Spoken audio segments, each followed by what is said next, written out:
Pride always goes before the fall. One's pride and their ego makes them think that they are too good for certain things. It makes you underestimate others, look over blind spots, and be overly ignorant. It makes you think that you are better than what you really are. It makes it difficult to grow, because growth requires admitting that something in us is unfinished. It makes forgiveness feel unnecessary, or worse, beneath us. Because to apologize is to acknowledge fault, and pride resists that acknowledgement at all costs. Because you see, pride rarely announces itself as arrogance. More often than not, it disguises itself as certainty. The quiet belief that we are the exception, that we see more clearly than others, and that somehow we are immune to the limits that bind everyone else. And it's in that moment of certainty that the fall actually begins. It's when we cling to our self-image even when it hurts us, even when it isolates us, even when it slowly turns us into something smaller. It's not like the other sins which affect people around you. Pride affects you. Ego tells us that we are too good for certain lessons, too advanced for certain warnings, too important to be wrong. It makes us underestimate what we don't know and overestimate what we do. And in doing so, it quietly builds the conditions for our own undoing. Many stories throughout anime explore the consequences of pride, how it shapes people, isolates them, and sometimes destroys what they care about the most. And by the end of this video, I'll hope to have answered one question. Why does something that feels like strength so often become the thing that breaks us? Pride often begins as something reasonable. It starts as a sense of worth, a belief that one's life has meaning and value. But when that belief becomes fragile, when it depends on status, rank, or comparison, pride stops being a foundation and becomes a defense. It turns inward. It becomes something that must be protected, reinforced, and proven over and over again. And once worth becomes something that can be taken away, the world stops being a place to grow and becomes a battlefield where identity is constantly at risk. This is why pride is so destructive. It does not simply motivate action, it shapes perception. It decides what counts as success and what counts as failure. It determines which emotions are allowed and which must be buried. Pride makes mistakes feel like threats, not lessons. It makes criticism feel like an attack. It makes change feel like loss.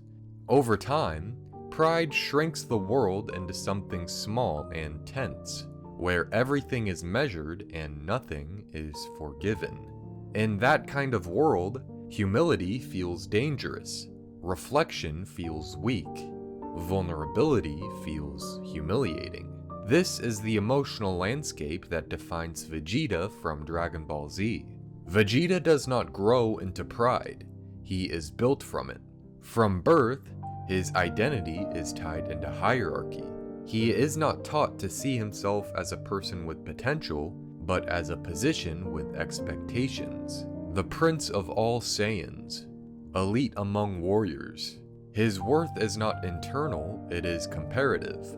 It exists only in relation to others, and it must always place him above them.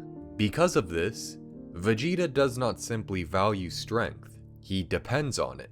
Strength is not something he has, it is something he is. Without it, there is no self left behind.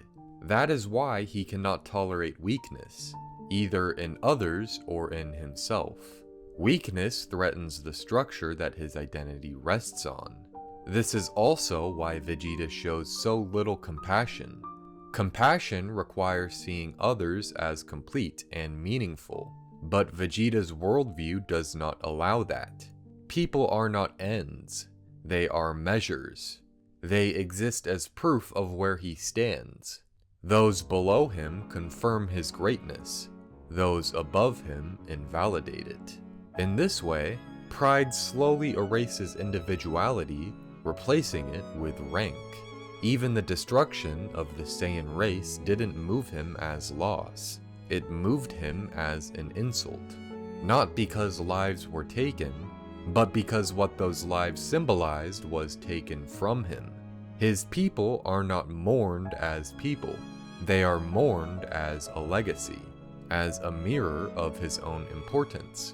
He was the prince of all Saiyans, and without Saiyans, he's really just a prince of pride. This is why Frieza becomes more than an enemy.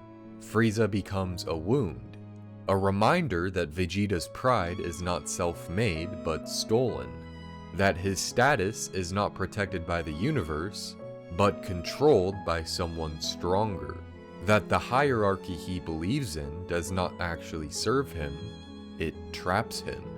So Vegeta clung to the idea of the Super Saiyan, not because it represents hope for his people, but because it represents restoration for himself.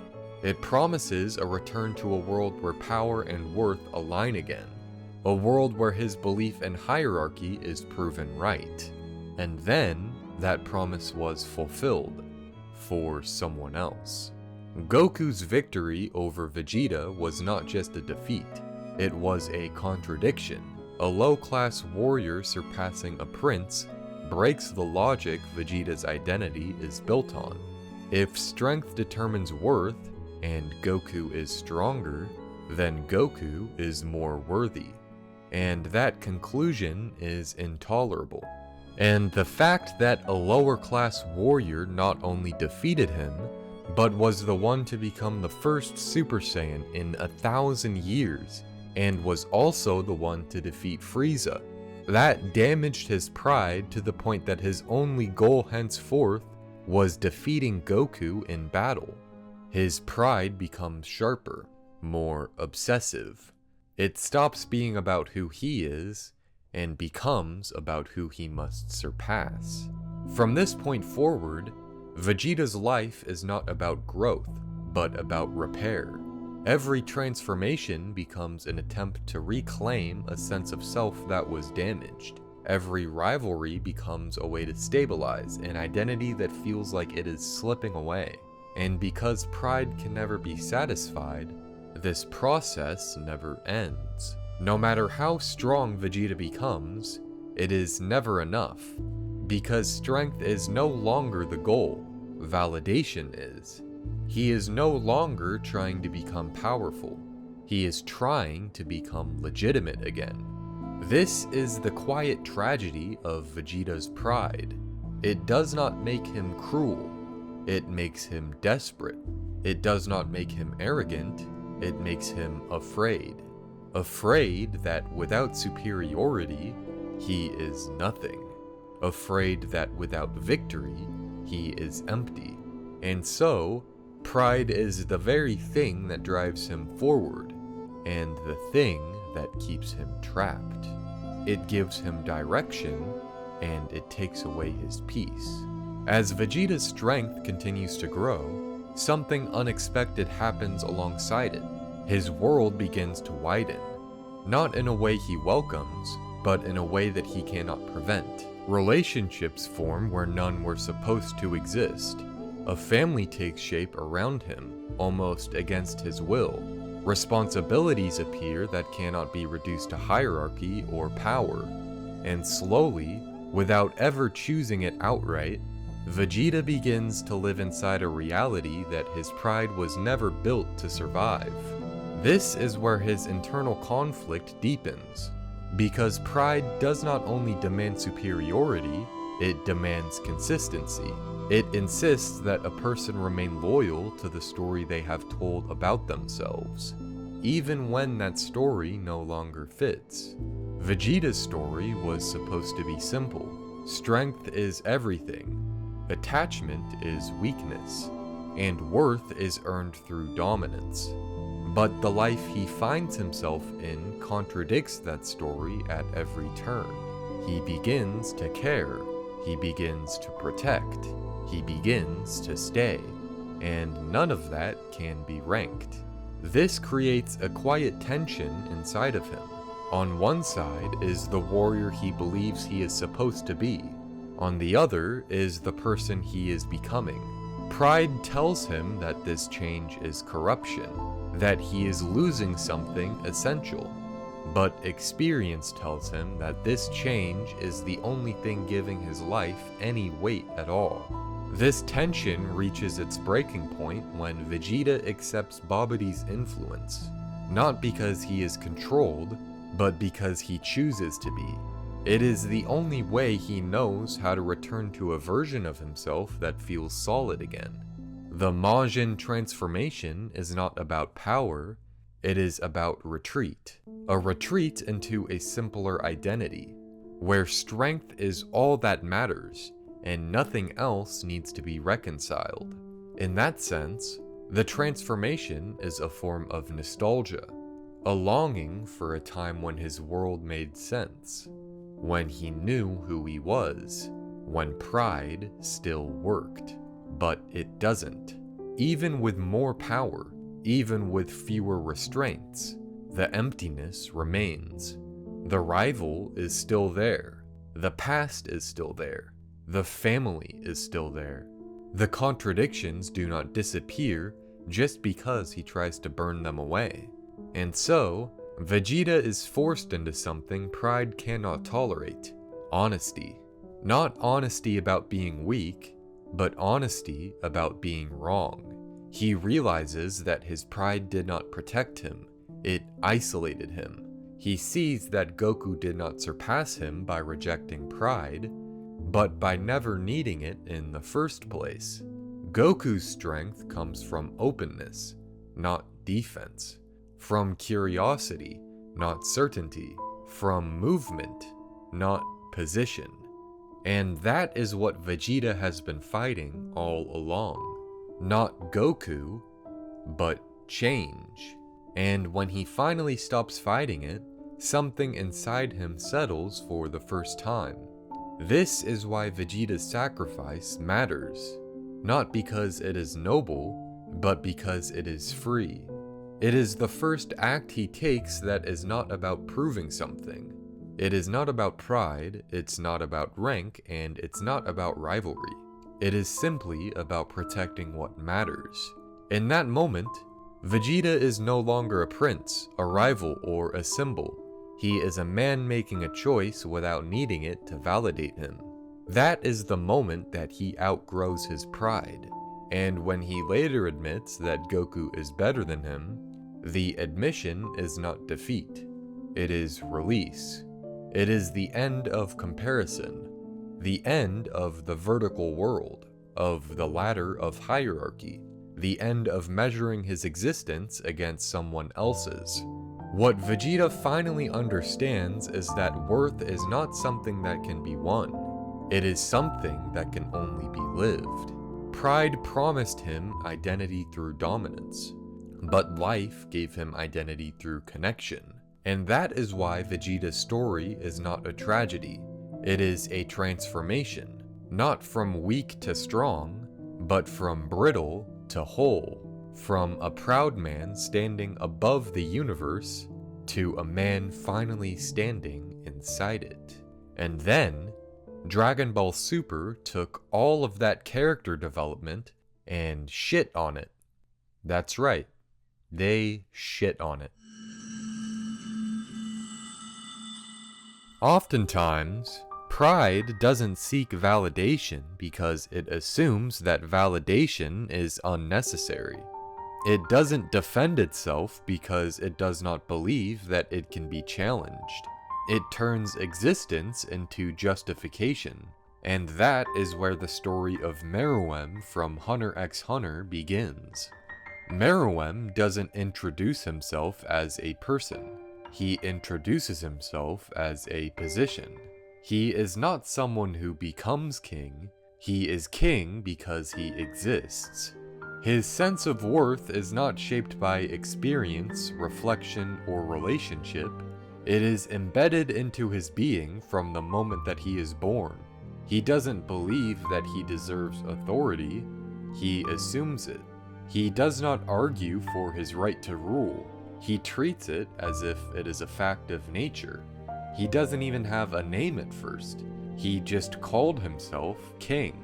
And because of that, he places himself not just above humanity, but above moral consideration itself. Humans are not enemies to him. They are not rivals, and they are not even threats. They're more like livestock. They exist in a different moral category altogether, not because they're evil or dangerous, but because they're beneath him. They are resources to be managed, sorted, and consumed. This is not cruelty in his mind, it is order. That is the first function of pride in Meruem's life. It gives him a structure where none is needed. It explains the world before the world can speak for itself. Power equals righteousness. Strength equals value. Authority equals truth. And since he is the most powerful, he must be the most righteous. In that system, there is no room for doubt. Doubt would imply that something outside of himself has the right to judge him, and pride cannot allow that. Pride demands that judgment only flows downward. So when Meruem begins to play board games, it is not about curiosity or enjoyment. It is out of necessity. The games are not challenges, they are rituals. Each victory confirms that the world still makes sense. Each loss threatens that structure. This is why his frustration is not competitive. Komugi's victories do not wound his ego, they wound his reality. She is not just a weak opponent defeating a strong one. She is a contradiction. If someone so fragile, so unimpressive, so insignificant can surpass him in any domain, then strength does not equal worth. And if strength does not equal worth, then what is he? That question is intolerable. So pride responds by hardening. It reframes the problem. The flaw is not the system, it is the exception. The world is still ordered. The hierarchy still stands. This is just an anomaly that must be understood, contained, or corrected. But anomalies do not disappear when ignored. They linger, they grow, and slowly they force reflection. This is where Meruem's pride begins to act not as arrogance, but as a defense mechanism. It is not only protecting his authority, it is protecting him from meaninglessness. If he is not superior, then he is not special. If he is not special, then his existence has no built-in justification. And if his existence has no justification, then he is not king. He is just alive. That is the terror beneath his pride. So even as Meruem begins to feel, he resists it. He frames attachment as irritation. He frames care as weakness. He frames connection as distraction. Because change feels like loss. Growth feels like demotion. Becoming something new feels like abandoning something higher. Pride cannot grow. It can only defend. And this defense blinds him. It blinds him to humanity's resilience. It blinds him to their creativity, their sacrifice, their willingness to destroy themselves to stop him. He cannot imagine a world where the lesser chooses to burn everything down rather than submit. That is why the rose bomb is not just a weapon, it is a rejection. A refusal to accept the hierarchy Meruem believes is natural. It is the world saying no. And Meruem was never prepared for a world that can say no. By the time he understands that worth is not determined by power, that connection is not weakness, and that being human is not inferior, his body is already failing. The transformation comes, but it's too late. His pride protected him from doubt long enough to prevent him from changing in time. And that is the final cruelty of pride. It does not stop transformation, it delays it until there is no time left. So when he returns, dying, eroding from the inside out, what remains is not the king. What remains is just Meruem, the part that was never built on superiority, the part that can sit across from someone and simply exist with them. His final choice is not to rule, not to conquer, not to preserve himself, but to return, to sit in a small room with a small person and play a small game. And that was his true rejection of pride, not because he declared it wrong, but because he no longer needed it. He does not die as a king who fell. He died as a being who finally learned how to stay. And that is why pride destroyed him, not because it punished him, but because it delayed him. It kept him climbing long after the ladder was no longer necessary. It kept him sorting long after sorting stopped making sense, and by the time he could set it down, there was no time left. Not every tragedy is about loss. Some tragedies are about arriving too late at the right way to live. Meruem did not lose his life to pride, he lost his time to it, and that cost him everything.